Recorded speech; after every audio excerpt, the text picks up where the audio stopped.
नमस्कार शेतकरी मित्रांनो, आपण यापूर्वी एक घरगुती उपायामध्ये जनावर पानवण्यासाठी एक उपाय सांगितला होता, साधा सोपा फ्रीमधला, की ज्यामध्ये आपण बोललो होतो की जर जनावराला पाना सोडायचा असेल तर पाना हा खरोखरच मायेचा असतो आणि मायेने त्याला हात फिरवला, त्याच्या अंगावरून हात फिरवला, त्याला थाप दिली, त्यानंतर काशेमध्ये पाणी मारून बसलं आणि हळुवारपणे गोंजारलं तर बरेच जनावरं पाणवतात.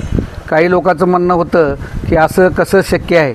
तर एक काल परवा शेतकऱ्याची एका कॉमेंट आली, त्याचा फोन घेतला नाही म्हणून त्यांनी मेसेज केला आणि त्या मेसेजमध्ये त्यांचं म्हणणं आहे की खरंच साहेब, अंगावर नुसता हात फिरवलं तर माझी मै 4 दिवस धार देत नव्हती आणि ती द्यायला लागली.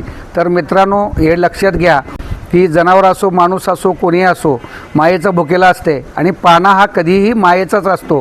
तर जनावराला सर्व उपचार करण्या अगोदर मायेने हात फिरवणे, थाप देणे, वैरण टाकणे आणि धारेला त्याच्या खाली बसणे आणि हळुवारपणे सडालासुद्धा हात लावून हळूहळू त्याची धार काढायला चालू करणे, तर बऱ्याच जनावरांमध्ये ह्याचा फायदा होतो आणि त्याचं एक उत्तम उदाहरण आम्ही यासोबत जोडत आहोत. नमस्कार.